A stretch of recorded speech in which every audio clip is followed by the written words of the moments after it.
여기 여러분에게 드리고 싶은 중요한 이야기가 있습니다. 바로 60년 대생의 노후 준비 현실과 국민연금의 역할입니다. 우리는 모두 노후를 안정적으로 보내기 위해 열심히 일하며 준비합니다. 그런데 국민연금만 믿고 있다가 생각지도 못한 어려움을 맞닥뜨릴 수 있다는 사실 알고 계셨나요? 오늘은 이 문제를 구체적인 사례와 함께 풀어보고자 합니다. 1. 사례 일정 씨의 후에 그때 조금만 더 준비했더라면. 서울에 사는 62세의 정 씨는 한때 중소기업의 관리자였습니다. 30년 이상 꾸준히 일을 하며 국민연금에 가입해왔기 때문에 노후에는 안정적인 생활을 할 것이라는 생각이 강했습니다. 하지만 퇴직 후 현실은 달랐습니다. 매달 국민연금으로 받는 금액은 약 100만 원, 생활비로는 턱없이 부족했습니다. 정 씨는 이렇게 말합니다. 젊었을 때는 국민연금만 있으면 충분할 거라 생각했어요. 하지만 생활비, 건강관리 비용, 갑작스러운 지출까지 생각하면 그게 다가 아니더라고요. 국민연금만으로는 노후 생활비를 채우기 어려웠고 결국 정 씨는 아르바이트를 시작해야 했습니다. 2. 사례 이 씨의 도전, 지금부터라도 시작해야 했죠. 반면 같은 60년 대생인 이 씨는 은퇴를 준비하면서 보다 다각적인 접근을 택했습니다. 국민연금에 가입은 했지만 별도로 개인연금과 적금, 주식 투자 등 다양한 방법으로 재정적 기반을 마련했습니다. 이 씨는 이렇게 회상합니다. 40대 초반에 친구와 대화를 나누면서 국민연금만으로는 부족하다는 걸 깨달았어요. 그래서 적은 금액이라도 꾸준히 다른 곳에 투자했죠. 덕분에 이 씨는 은퇴 후에도 큰 경제적 어려움 없이 안정적인 생활을 이어가고 있습니다. 그가 강조하는 점은 바로 조기 준비입니다. 늦었다고 생각할 때가 가장 빠를 때라고 하잖아요. 저는 작은 노력들이 이렇게 큰 차이를 만들 줄 몰랐어요. 3. 사례 3 김씨의 극단적인 선택, 현실을 외면한 대가. 부산에 거주하는 64세의 김씨는 더 극단적인 사례입니다. 그는 평생 한 회사에서 근속하며 국민연금 외에 추가적인 대비는 하지 않았습니다. 김씨는 회사가 곧 나의 전부였죠. 정년 후에도 회사에서 도와줄 줄 알았어요. 라고 말했습니다.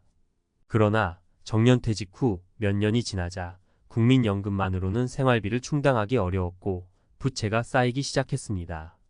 결국 김씨는 주택을 매각하고 소형 아파트로 이사해야 했습니다. 그는 뒤늦게 후회하며 이렇게 말했습니다. 내가 그렇게 오래 일했는데 내 삶이 이렇게 바뀔 줄은 몰랐어요. 국민연금의 한계와 보완책. 국민연금은 분명히 중요한 역할을 합니다. 하지만 그 자체로는 충분하지 않습니다.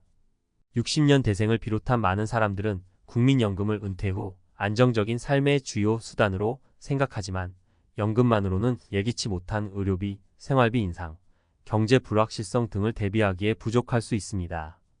이를 보완하기 위해서는 개인연금, 투자, 절약, 그리고 다양한 소득원을 미리 마련하는 것이 중요합니다. 결론 행동의 필요성.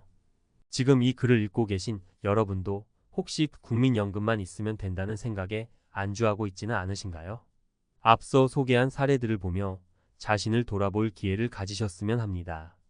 노후를 대비하기 위해 지금 할 수 있는 작은 준비라도 시작해보세요.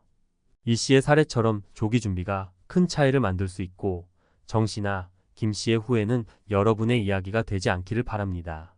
마지막으로 기억하세요. 국민연금은 중요한 시작일 뿐입니다. 여러분의 노후를 진정으로 지킬 준비는 바로 지금 여러분의 손에 달려 있습니다. 안녕하세요. 오늘은 국민연금의 한계와 60년 대생들이 겪고 있는 노후 준비의 현실에 대해 좀 더 깊이 있는 이야기를 나눠보려고 합니다.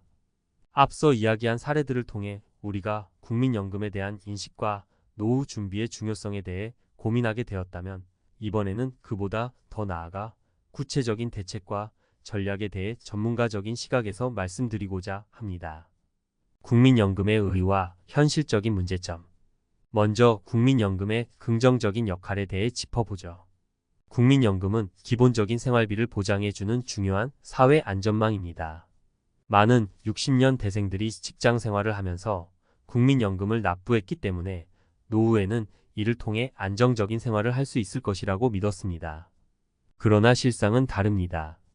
왜냐하면 평균적으로 국민연금 수령액은 우리가 상상하는 것보다 훨씬 적습니다. 특히 물가 상승, 의료비 증가, 예기치 못한 경제위기 등 외부 요인들을 고려하면 국민연금만으로는 충분하지 않다는 것이 현실입니다. 정 씨의 사례에서 보았듯이 국민연금으로 받는 약 100만 원으로는 현재의 물가 수준에서는 기초생활을 유지하기도 버거운 수준입니다. 이런 상황은 경제적 스트레스를 초래하고 은퇴 이후에도 경제활동을 이어가야 하는 부담으로 이어집니다. 전문가의 시각, 국민연금 외의 추가 대책 필요성. 이제 전문가의 입장에서 볼 때 어떻게 노후를 대비해야 할까요?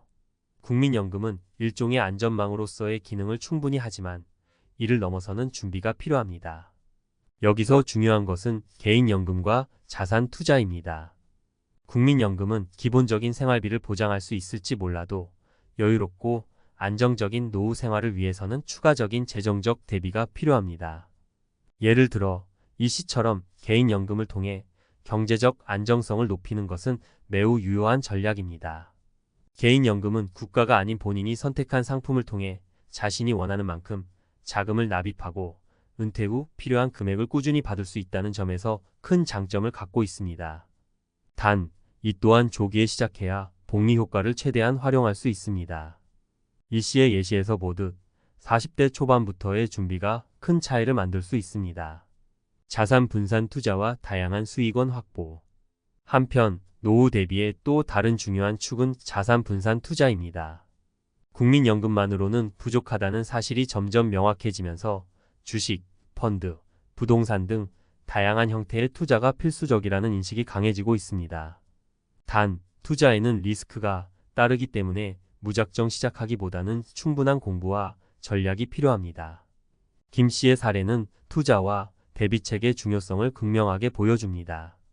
그가 국민연금에만 의존하고 있던 결과 은퇴 후 경제적 어려움을 겪어야 했습니다. 만약 김 씨가 은퇴 전부터 자산 분산 투자나 다른 소득원을 고려했다면 상황은 달라졌을 겁니다.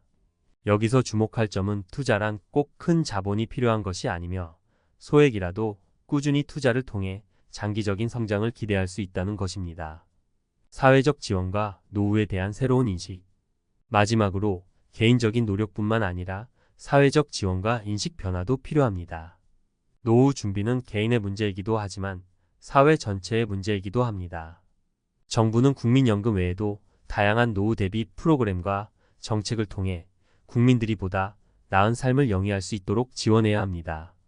또한 우리가 은퇴 후에도 활기차게 생활할 수 있는 새로운 형태의 경제활동이나 사회적 활동에 대한 관심과 참여도 중요합니다. 60년 대생은 이제 은퇴에 접어들고 있습니다. 그들이 살아온 시대는 고도성장기였으며 사회 전반의 분위기 역시 국민연금에 대한 신뢰가 강했습니다. 그러나 앞으로의 세대는 다른 시각에서 노후를 준비해야 합니다. 단순히 국민연금에 의존하는 것이 아니라 다각적인 방법으로 노후를 설계해야만 합니다. 예를 들어 은퇴 후에도 취미나 재능을 살려 수익을 창출할 수 있는 방법을 찾는 것은 중요합니다. 자주 강조되는 평생학습이나 새로운 기술 습득도 이와 같은 맥락에서 이해할 수 있습니다. 마무리하며 준비는 오늘부터. 이제 우리는 알게 되었습니다. 국민연금은 중요한 기초이며 이를 활용하되 다른 대비책을 반드시 마련해야 한다는 것을요. 앞서 말한 정 씨, 이 씨, 김 씨의 사례처럼 우리는 선택에 따라 전혀 다른 노후를 맞이할 수 있습니다. 어떤 준비를 하느냐에 따라 그 결과는 극명하게 갈립니다. 여러분은 어떤 노후를 꿈꾸시나요? 안정적이고 평온한 노후라면 지금 당장 시작해야 합니다. 조금씩 준비하더라도 그 과정이 쌓이면 큰 차이를 만들어낼 수 있습니다. 노후는 먼 미래의 이야기가 아니라 바로 오늘부터 우리가 만들어가는 현실입니다. 은퇴 준비 정말 생각보다 복잡하죠? 여러분, 57세라고 하면 보통 직장에서 한창 일할 나이라고 생각하실 수도 있지만 최근에는 정년이 점점 짧아지고 일터에서의 경쟁도 치열해지면서 조기 퇴직을 고민하시는 분들이 많아졌어요. 아마 이 글을 보시는 분들 중에도 은퇴 이후 내가 뭘 할 수 있을까 하는 고민을 해보신 분들이 적지 않을 거예요. 그도 그럴 것이 회사라는 울타리를 벗어나는 순간 막연한 불안감이 스멀스멀 올라오죠.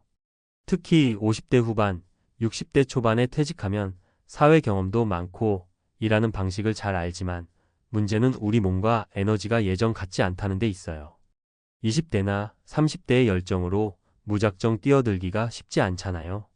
게다가 퇴직금으로 당분간은 살아갈 수 있겠지라고 생각해도 막상 소비 패턴은 은퇴 전과 크게 달라지지 않을 가능성이 높아요. 월세, 생활비, 자녀 교육비, 병원비. 은퇴를 앞둔 혹은 퇴직한 분들이라면 누구나 한 번쯤은 이런저런 비용을 계산해보며 마음이 답답해지셨을 거예요. 그래서 오늘은 57세에 퇴직한 분도 성공적으로 제2의 인생을 살고 있다는 스토리를 통해 은퇴 후 삶을 조금 더 풍족하게 만들어줄 자격증과 그 활용법을 이야기해 드리려고 해요. 주위 분들이나 실제 사례들을 보면 오히려 퇴직 이후에 소득이 크게 뛰지는 않아도 안정적으로 250만, 300만 원 정도의 수입을 만들며 삶의 만족도를 높이고 계신 분들이 꽤 많습니다. 이야기를 들어보면 대부분 미리 준비했거나 퇴직 후 재빠르게 대처했다는 공통점이 있더라고요.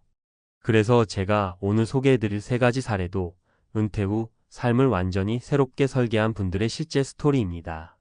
어떤 자격증을 어떻게 활용했는지 구체적으로 한번 살펴보시죠. 1. 57세 퇴직 후 전기기능사로 매달 300만 원 버는 김 대표님 이야기. 첫 번째 사례는 부산에서 살고 계신 김 대표님의 스토리예요. 57세에 다니던 조선소가 갑작스럽게 문을 닫으면서 퇴직을 하게 되셨대요. 한창 사회에서 활동하고 싶은 나이에 일이 뚝 끊기니까 정말 막막했다고 하시더라고요. 그런데 김 대표님께서는 그동안 현장에서 쌓아온 기술이 있으셨던 분이라 기술이면 어디서든 통하지 않을까 하는 생각에 바로 전기기능사 자격증 취득을 준비하셨대요. 요즘에는 건물 관리나 시설 관리 분야에서 전기 안전 관련 인력이 꼭 필요하거든요. 시험 공부하는 데는 조금 애를 먹었지만 기본적으로 기계나 설비 쪽에 관심이 많으셨던 터라 공부 과정도 꽤 재미있게 하셨다고 합니다. 전기기능사 자격증을 딴 후에는 작은 업체와 계약을 맺고 일주일에 34일 정도만 출근하면서 월 300만 원 정도의 수입을 꾸준히 만들어내고 계세요. 김 대표님 말씀이 현장 기술은 나이가 들어도 쓸 수 있다는 게 참 장점이다 라고 하시더라고요. 체력적으로 아주 힘든 일이 아니라면 경험을 살려 꾸준히 일할 수 있으니까요. 여러분도 혹시 손기술이나 기술직에 관심이 있으시다면 이런 자격증을 통해 안정적인 월급 통장을 만들어 보시는 것도 좋을 것 같아요. 이 은퇴 후 여유 있게 부동산 중개사로 제2의 인생 연 정영수 씨. 두 번째로 소개해드릴 분은 60세에 회사 생활을 그만둔 정영수 씨입니다. 정 씨는 원래 부동산 투자에 관심이 많았지만 워낙 바쁜 직장인이었던 터라 실무적으로 깊게 파고들 기회가 없었대요. 그러다 은퇴를 하고 나니 이참에 내가 좋아하는 일을 해야지라는 생각으로 바로 공인중개사 시험에 도전하셨습니다. 솔직히 공인중개사 시험은 만만치 않아요.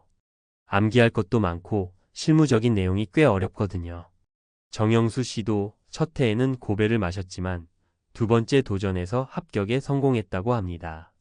합격 후에는 부동산 중개업소에서 조금 실무 경험을 쌓고 그 다음에 직접 사무소를 차리셨어요. 월세를 부담하긴 했지만 나름 내가 하고 싶은 일을 하면서도 얻을 수 있는 수익은 수익대로 챙길 수 있으니까 힘이 난다고 하시더라고요. 그렇게 1년 정도 꾸준히 활동한 결과 이제는 매달 200만 원에서 300만 원 정도는 안정적으로 가져가고 있다고 해요. 완전 대박은 아니지만 이 정도면 고정비 빼고도 생활비에 여유가 생기니 만족스럽다고 말씀하시는데 표정을 보니 정말 행복해 보이시더라고요. 은퇴 후에 내가 관심 있던 분야가 있다면 그걸 자격증으로 연결해 보는 것도 정말 좋은 방법인 것 같아요. 괜히 새로운 걸 무작정 배워서 배우기 싫은데 억지로 하는 것보다 원래 관심이 있었던 분야라면 공부도 덜 지루하게 느껴지고 동기부여도 확실히 되잖아요. 3. 59세 바리스타 자격증으로 소소한 행복을 누리는 박 씨의 사연. 마지막으로는 카페를 운영하며 은퇴 생활을 즐기고 있는 박 씨의 이야기를 들려드릴게요. 박 씨는 원래 광고회사에서 30년을 다니셨대요. 50대 후반이 되면서 슬슬 퇴직하면 뭐하지? 라는 생각이 들었지만 딱히 뾰족한 수가 없었다고 합니다. 원래 커피를 좋아해서 주말이면 집에서 직접 원두를 갈아 커피를 내려 마셨는데 주위 사람들에게서 커피 맛이 참 좋다라는 말을 자주 들으셨다고 해요. 그 얘기를 듣고 내가 커피를 좋아하고 잘 만든다면 이걸 사업으로 해볼 수도 있지 않을까? 라고 생각하셨다는 거죠. 그렇게 마음먹고 바로 바리스타 자격증 과정을 등록하셨대요. 처음에는 내가 나이도 많은데 다른 사람들처럼 잘할 수 있을까? 하는 불안이 컸지만 막상 다녀보니 생각보다 또래분들도 많았다고 해요. 자격증을 취득한 뒤 소자본으로 작은 테이크아웃 전문점을 열었는데 이게 또 소문이 나면서 손님이 점점 늘었다고 합니다. 지금은 매달 200만 원 정도 순수익을 남기면서 즐겁게 지내고 계세요. 물론 몸이 고된 날도 있고 운영에 신경 써야 할 일도 많지만 퇴직 후에 집에서 TV만 보며 소일하는 것보다 훨씬 보람을 느낀다고 합니다. 박 씨가 강조하는 부분은 내가 진짜 좋아하는 일을 찾아야 한다는 거예요. 자격증은 결국 수단이고 그 뒤에 있는 내 열정이나 취향을 제대로 살릴 수 있어야 어느 정도 꾸준히 이어갈 수 있다는 거죠. 은퇴 후 자격증 정말 도움될까?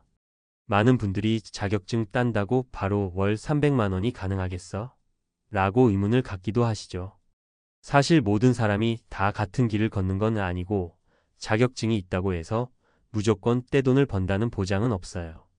그런데 위 사례들을 보면 알겠지만 적어도 고정 수입을 어느 정도 만들어주거나 하고 싶은 일을 안정적으로 할 수 있게 도와주는 역할을 하는 건 분명하다는 생각이 들어요. 특히 은퇴 후에는 두 가지가 중요하다고 봅니다.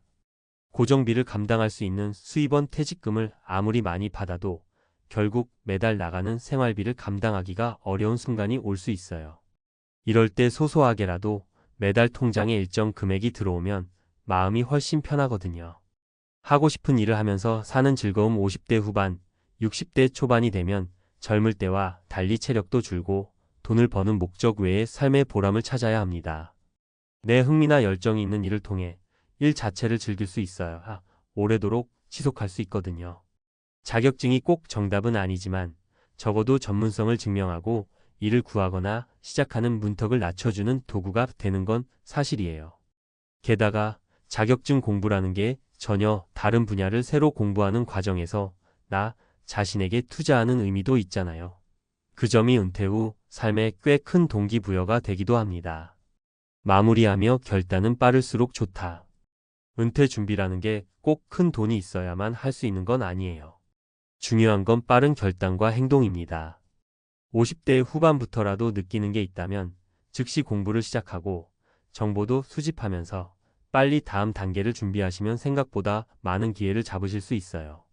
실제로 57세의 전기기능사 자격증에 도전한 김 대표님도 늦었다고 생각했을 때가 정말 딱 적기였다라고 하시더라고요. 더 일찍 했으면 더 좋았겠지만 그래도 57세에 과감히 도전하고 나서 58세, 59세, 60세 계속해서 현장에서 일을 하고 있으니 지금은 정말 뿌듯해 하십니다. 그래서 혹시 이 글을 보시는 분들 중에 내 나이에 뭘 할 수 있을까라고 고민만 하시는 분들이 있다면 우선 내가 좋아하는 것, 조금이라도 자신 있는 것, 그리고 시장에서 수요가 꾸준한 분야를 한번 리스트업 해보세요. 그걸 자격증이나 관련 교육으로 연결시킬 방법을 찾으시면 됩니다. 유튜브를 비롯해 온라인 강의도 많고 지자체 지원 교육도 많으니 모르면 찾아보시면 돼요. 우리에게 가장 두려운 건 늦게 시작하는 것이 아니라 아예 시작조차 하지 않는 것이에요. 은퇴 이후라면 더더욱 그래요. 막연히 안 될 거야 라고 지레 포기하는 것보다는 일단 한번 시도해보는 게 100배 낫습니다. 늦어도 괜찮아요. 요즘엔 누구나 평생교육 시대라는 말도 있잖아요. 70대, 80대에도 새로운 공부를 하는 세상이니 너무 겁먹지 않으셨으면 좋겠어요. 지금 여러분에게도 김 대표님, 정영수 씨, 박 씨 같은 제2의 인생 스토리가 충분히 가능하다고 저는 믿습니다. 조금만 용기를 내셔서 은퇴 후에도 매달 일정 금액이 들어오고 내가 하고 싶어 하는 일을 하며 에너지를 얻게 된다면 인생 2막은 의외로 생각보다 훨씬 재미있는 모험이 될 수 있을 거예요. 어떤 자격증이든 아니면 자격증 없이도 괜찮습니다. 중요한 건 내가 뭘 진짜로 하고 싶은지 그리고 어느 분야에서 가치를 만들 수 있는지를 찾고 그 길로 꾸준히 걷는 거예요. 오늘 이야기가 조금이라도 그 힌트를 드리는데 도움이 되었으면 좋겠습니다. 감사합니다. 그렇게 벌었으면 됐지, 뭐가 또 불안하다는 거예요. 서울 강남의 한 커피숍, 은퇴한 지 3년 된 전직 대기업 임원 이정호 가명 씨는 조용히 커피잔을 내려놓으며 이렇게 말했습니다. 사람들이 내게 항상 묻죠. 임원까지 했으면 노후는 탄탄하겠네요. 라고. 하지만 그 말 들을 때마다 속으론 한숨만 나와요. 그는 분명 우리 사회에서 성공한 삶의 상징처럼 보입니다. 연봉 수억, 해외 출장, 자가 아파트, 그리고 기업 임원이라는 타이틀까지. 그런데 은퇴 후의 삶은 그렇게 일군 커리어와 숫자로 환산되는 자산만으로는 설명되지 않았습니다. 1. 돈은 있는데 시간이 더 불안해졌다. 이정호 씨는 59세에 자발적으로 은퇴했습니다. 당시 연봉은 약 2억 원, 퇴직금은 세후 5억 원 이상이었고 퇴직연금도 매달 280만 원씩 나오고 있습니다. 게다가 부인도 교직 퇴직자여서 연금이 따로 있었죠. 겉으론 부족할 게 없어 보여요. 그런데 문제는 이 돈으로 30년을 커버할 수 있을까 하는 막막함이에요. 그는 특히 예상치 못한 의료비와 자녀 문제를 불안 요소로 꼽았습니다. 자녀 결혼 자금 지원, 예상 못한 부모 병원비, 갑자기 늘어난 생활비 등은 연금만으로 감당되지 않았습니다. 핵심 교훈. 고소득자라고 해서 은퇴 후 경제적 불안을 피할 수 있는 건 아닙니다. 오히려 소비 습관이 고정된 경우 지출을 줄이기 어려워 더 큰 불안을 겪게 됩니다. 2. 사례 1억대 연봉자였지만 은퇴 후엔 자산이 마이너스로. 서초구에 사는 윤성호 가명 씨는 국내 대표 IT 기업에서 25년을 일했습니다.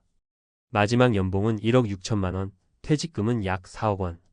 처음 12년은 그대로 살았어요. 고급 레스토랑, 외제차 유지, 골프 회비도 계속 냈고요. 그런데 금세 잔고가 생각보다 빨리 줄고 있다는 걸 체감했죠. 특히 그는 투자 실패로 2억 원 가까운 손해를 받고 자녀 유학 비용으로 또 1억 원 가까이 빠져나갔습니다. 결국 현재는 부부가 월 180만 원으로 생활을 계획 중이라고 말합니다. 핵심 교훈. 은퇴 전 고소득자는 은퇴 후에도 이전의 삶을 유지하려는 경향이 강합니다. 문제는 자산 소진 속도가 상상보다 훨씬 빠르다는 점입니다. 초기 5년이 핵심입니다. 3. 사례 이 퇴직연금만으로는 살 수 없더군요. 문정동에 사는 박정인 가명 씨는 대기업 회계팀 임원으로 퇴직했습니다. 퇴직 후 퇴직연금으로 매달 250만 원씩 수령하고 있지만 현실은 그리 여유롭지 않습니다. 집이 작아여서 다행이지만 세금과 건강보험료가 만만치 않아요. 게다가 남편까지 병원비가 매달 수십만 원씩 나가고 있죠. 그녀는 결국 65세에 동네 회계사무소에 다시 취업했습니다. 하루 4시간 근무에 월 120만 원을 받지만 심리적 안정을 주는데 큰 도움이 된다고 합니다. 핵심 교훈. 연금만으로 생활이 충분하리라는 믿음은 착각입니다. 의료비, 보험료, 고정비를 합치면 실제 생활비는 훨씬 많습니다. 소액이더라도 꾸준한 수입원은 심리적으로도 안정감을 줍니다. 4. 사례 3 은퇴 후 첫 3년이 진짜 전쟁입니다. 이모 가명 씨는 60세까지 대기업 인사팀에서 근무했고 매년 억대 연봉을 받았습니다. 하지만 은퇴 후 3년이 가장 힘들었다고 회상합니다. 매일 아침 일어났을 때 목적이 없었어요. 자산이 있어도 사람을 안 만나면 고립감이 더 커지고 고립감이 커지면 괜히 뭘 더 사게 되고 그는 결국 재무설계 전문가와 상담한 후 소비를 반 토막 내고 월 150만 원의 고정생활비 시스템을 만들었습니다. 그리고 노인복지센터에서 강의 자원봉사를 시작하며 삶의 균형을 되찾았습니다. 핵심 교훈. 돈보다 중요한 것은 일상과 소속감입니다. 은퇴 후 일정한 루틴과 역할이 없다면 자산은 금세 줄어들고 정신 건강도 위협받게 됩니다. 5. 전문가, 조언 고소득자일수록 은퇴 설계는 더 정교해야 한다. 많은 사람들은 돈이 많으면 은퇴 준비는 쉬울 것이라고 생각합니다.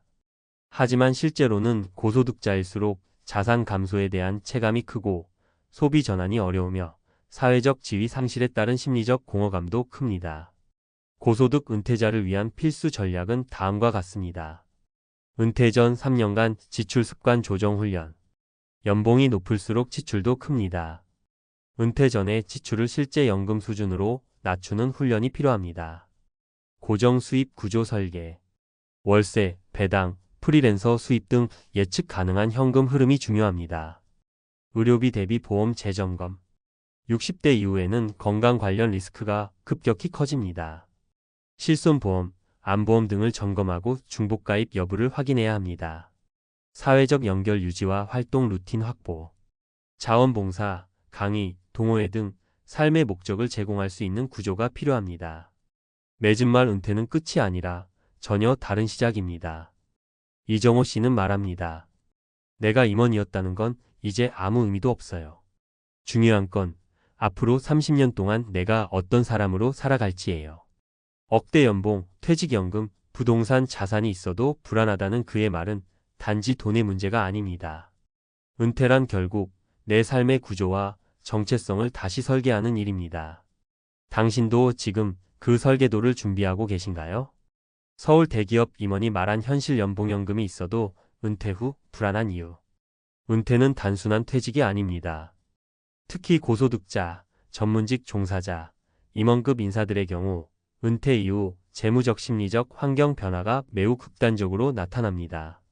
이번 글에서는 실제 대기업 임원들의 은퇴 후 재정 상황을 기반으로 그들이 겪는 현실적 문제와 해결 전략을 재무설계 전문가 관점에서 분석해 보겠습니다. 1. 고소득 은퇴자의 대표적 착각 난 준비가 돼 있다. 실제 사례 개요. 서울 거주 59세 은퇴 임원. 퇴직 직전 연봉 약 2억 원. 퇴직금 세후 5억 원. 월 퇴직연금 250만 280만 원. 자녀 2명 자가주택 보유. 이 정도 재정 상태면 안정적 노후가 가능해 보입니다. 그러나 실제 인터뷰 및 상담 사례에서 공통적으로 나타나는 정서는 예상보다 더 불안하다입니다. 2. 은퇴 후 불안을 야기하는 4가지 핵심 요소. 1. 지출 패턴이 바뀌지 않는다. 고소득자일수록 소비 수준이 고정되어 있으며 은퇴 이후에도 지출 구조가 빠르게 줄어들지 않습니다. 고정 지출 세금, 보험료, 자녀 지원, 주거비 외에도 습관적 지출 외식, 레저 등이 유지되며 현금 유출 속도가 가파릅니다. 이 비정기 고비용 변수에 취약하다. 예상치 못한 의료비, 자녀 결혼주택 지원, 부모 병원비 등이 빈번하게 발생합니다. 수입 대비 지출의 불균형이 반복되면서 자산 감소 체감이 심화됩니다. 3. 투자 실패 가능성. 은퇴 이후 투자로 수익을 보완하려는 시도가 많지만 일부는 주식, 부동산, 코인 등에서 큰 손실을 입는 사례도 있습니다. 자산 포트폴리오 분산 및 리스크 관리가 미비한 경우 위험에 노출됩니다. 4. 소득 단절에 따른 심리적 불안. 수입이 단절된 상태에서 자산을 줄여 쓰는 구조는 대부분의 고소득자에게 심리적 압박을 줍니다. 이로 인해 오히려 불필요한 소비 또는 과도한 투자로 이어지는 역효과가 발생합니다. 3. 실제 사례 요약. 사례 인물 퇴직 당시 수입퇴직금연금 문제 정교훈. 윤씨 60대, IT 임원연 1.6억 퇴직금, 4억 연금 고소득, 소비습관 유지, 자산 급감 은퇴 전 소비습관 전환 필요. 박씨 60대, 회계 임원연 1.4억 연금 월 250만 원 의료 비세금 등 고정비 압박 고정 수입 외 부수입 확보 필요. 이씨 대기업 인사 임원연 2억 퇴직금, 5억 연금 은퇴 후 무목적 생활로 우울감 역할과 루틴이 노후의 핵심. 4. 전문가가 제시하는 은퇴 설계 전략. 전략 1. 은퇴 전 3년간 소비 훈련. 실제 연금 수준으로 지출을 제한해보는 시뮬레이션 필요. 고정 지출 세금, 보험, 공과금 등 체크리스트 작성. 전략 2. 고정형 수입원 확보. 배당주, 월세, 소형 창업, 프리랜서 수입 등 현금 흐름 구축. 단순히 50대에 들어서면 누구나 마음속으로 이런 질문을 던지게 됩니다. 나 은퇴해도 괜찮을까? 평생을 직장에서 바쁘게 달려왔지만 정작 은퇴가 눈앞에 다가오면 그동안은 마치 남의 이야기 같았던 노후 준비가 갑자기 내 문제가 됩니다. 그런데 일본은 좀 다릅니다. 한국보다 먼저 초고령 사회에 진입한 일본은 이미 수십 년 전부터 중장년층의 은퇴 준비를 개인 책임의 시대로 받아들여왔고, 이를 사회 전체가 함께 준비하는 시스템으로 키워냈습니다. 반면 한국은 어떤가요?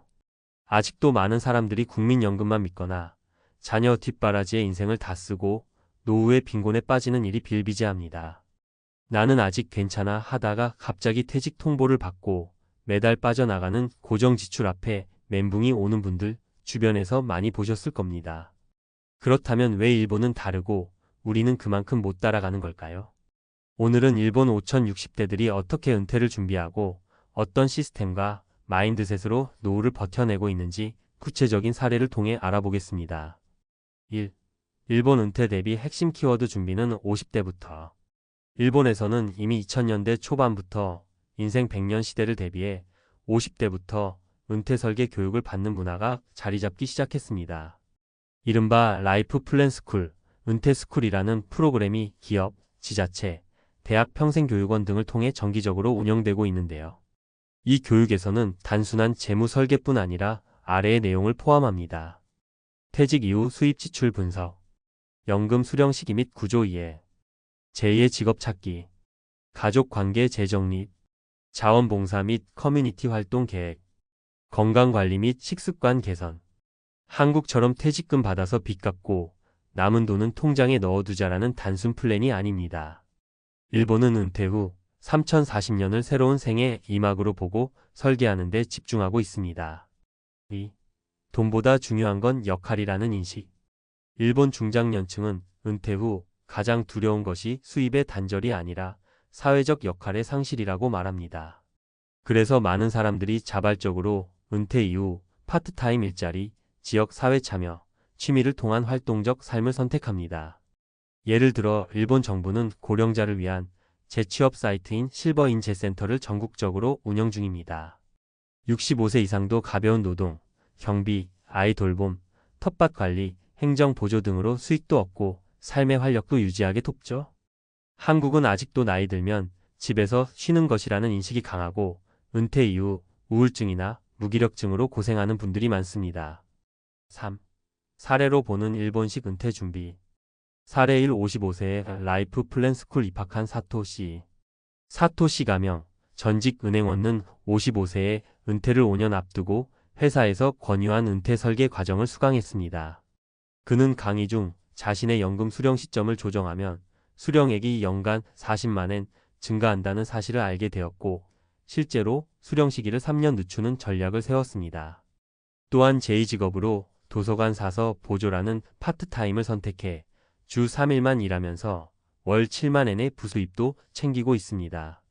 노후에도 내가 여전히 사회에 기여하고 있다는 느낌이 정말 중요하더라고요. 사토시. 사례 2. 퇴직 후 카페 창업한 부부. 도쿄 외곽의 한 소도시. 미나미 부부는 퇴직 후 3년간 준비해 작은 카페를 열었습니다.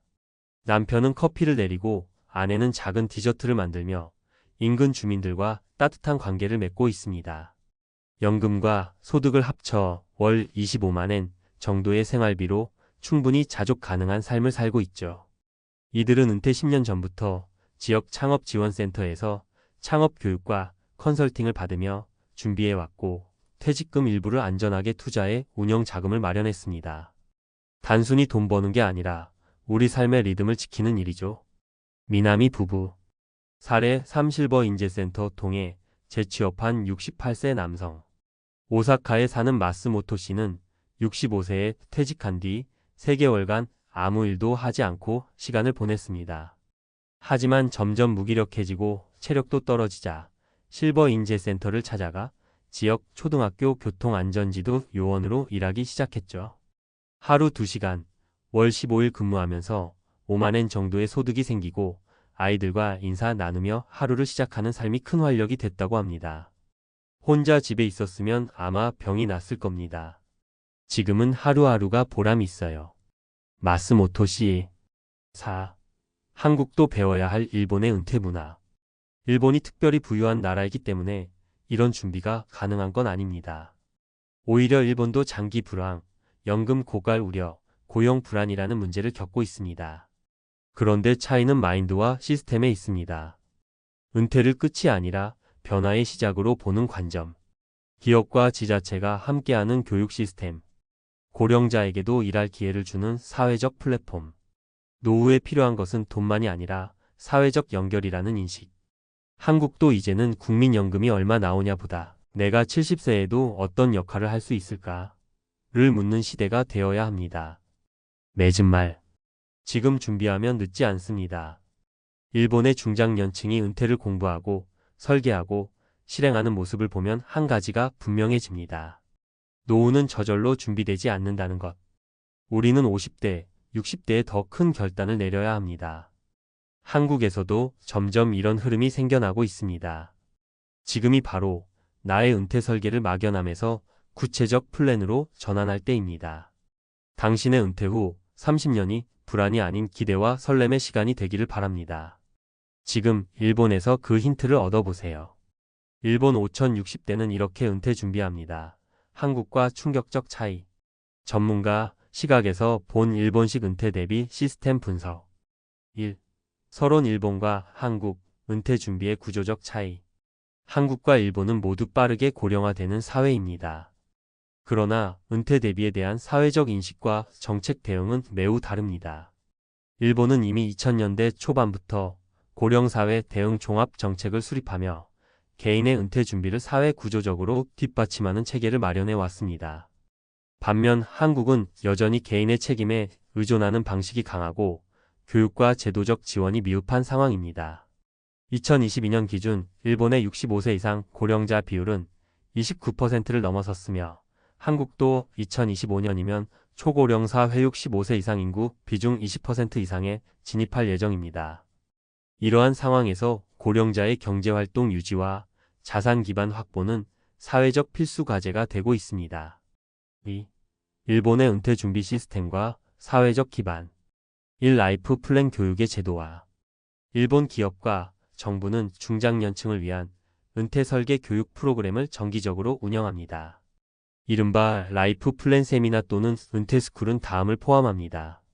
공적연금 및 기업연금의 구조와 수령 전략, 은퇴 후 지출 구조 시뮬레이션, 세제 혜택 및 저축 전략, 건강보험 개요보험 제도 이해, 제2의 커리어 설계 및 경력 전환, 사회적 고립 방지를 위한 커뮤니티 활동. 이는 단순한 재무관리 교육이 아니라 은퇴 이후 삶의 질 관리까지 포괄하는 포괄적 생애설계 과정입니다. 기업은 퇴직 예정자에게 이 프로그램을 의무적으로 수강하도록 하는 경우도 많습니다. 이 실버 인재센터 고령자 일자리 제공 플랫폼.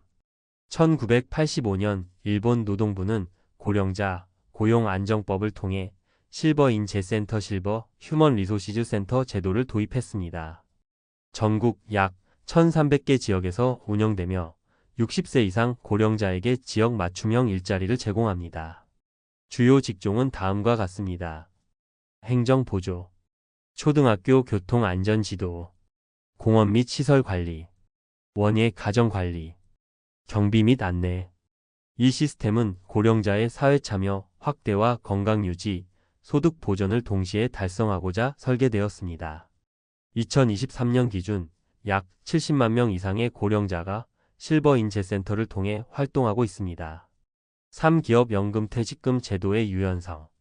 일본은 국민연금 외에도 기업연금 DB형, DC형, 개인형 연금 IDCO, 퇴직금 제도 등 다양한 은퇴 자산 축적 수단을 제공합니다.